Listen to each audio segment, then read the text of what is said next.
আসসালামু আলাইকুম। আমার রসুইঘর থেকে সবাইকে স্বাগতম জানাচ্ছি। কয়েকদিন ধরে আমি খুবই ব্যস্ত আমার কাজিনের বিয়ে নিয়ে।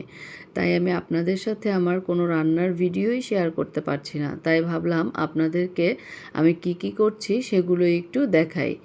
দেখেন রাস্তাটা কি সুন্দর করে সাজিয়েছে আমার কাজিনের বিয়ে উপলক্ষে। আমরা আজকে ওদের বাসায় গিয়েছিলাম ডালা সাজাবে এজন্য। তাই ভাবলাম আপনাদেরকে একটু রাস্তার ভিডিওটাও করে দেখাই। রাস্তাটা কি সুন্দর করে সাজিয়েছে, খুব ভালো লাগলো। বিয়ের গহনাটা আপনাদেরকে দেখাচ্ছি। বিয়ের গহনাটা খুবই সুন্দর হয়েছে, ডিজাইনটাও খুব সুন্দর, দেখতেও খুব ভালো লাগছিল। ভিডিওতে কেমন এসেছে জানি না, কিন্তু সামনাসামনি খুব ভালো লাগছিল দেখতে। ডিজাইনটা খুবই সুন্দর হয়েছে।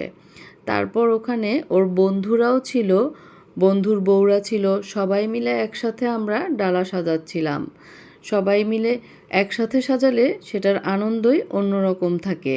বিয়ের শাড়িগুলোও দেখাচ্ছিল, বউয়ের জন্য কেনা 3 পিস শাড়ি সবই আমাদের দেখাচ্ছিল। সেগুলোও আমরা একটা একটা করে র্যাপ করেছিলাম। সবগুলো তো আপনাদেরকে আর এক ভিডিওতে দেখানো সম্ভব না, তাই আমি আস্তে আস্তে সবগুলো ভিডিও আপনাদের সাথে শেয়ার করব। এটা ঝাপটা কিনেছে, গলার আরেকটা সেট কিনেছে, সেগুলোও আপনাদেরকে দেখাবো। আপনারা দেখুন কেমন হয়েছে আর জানাবেন সবাই। তারপরে আমি আপনাদেরকে দেখাবো বিয়ের শাড়িটা ওরা কিভাবে সাজিয়েছে। বিয়ের শাড়ির সাথে ওরা ডালা চুড়ি সবগুলোই কিভাবে র্যাপ করলো সেগুলোও দেখাবো। কিন্তু আজকে অল্প অল্প করে দেখাচ্ছি, পুরোটা তো তখন করা হয়নি, তাই পুরো ভিডিও আমি আপনাদেরকে আজকে দিতে পারলাম না। এখানে কিছু চুড়ি ওরা সাজাচ্ছিল, কিছু কসমেটিক সাজাচ্ছিল। তারপর আলাদা আরেকটা ডালাতে বিয়ের জুতো, ব্যাগ, চুড়ি সেগুলো দিয়েছে। অন্য আরেকটা ডালাতে দিয়েছে বৌভাতের চুড়ি, জুতো সবই ছিল সেখানে। খুব ভালো লাগছিল, আমরা সবাই মিলে খুব আনন্দও করছিলাম, হাসাহাসি করছিলাম আর একসাথে সব কিছু গুছাচ্ছিলাম। খুব ভালোই সময় কেটেছে আমাদের। তাই এজন্য আমি ভাবলাম আপনাদেরকেও দেখাই। দেখেন কি সুন্দর করে ওরা র্যাপ করছে।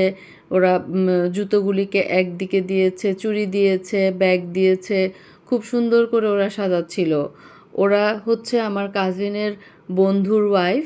আর এখানে দেখেন বিয়ের শাড়িটা, বিয়ের ওড়নাটা খুবই সুন্দর, কালারটাও খুব সুন্দর, দেখতেও অনেক ভাল লাগছিল। ওরা সবাই মিলে শাড়িটা ভাঁজ করে ডালার মধ্যে গুছাচ্ছিল। আর এখানে আরও অনেকগুলো ডালা ছিল, যেগুলো আস্তে আস্তে সবগুলোই সাজানো হবে এবং পরবর্তী ভিডিওতে আপনাদেরকে সবগুলোই আমি দেখাবো, সবগুলোই আমি আপনাদের সাথে শেয়ার করব।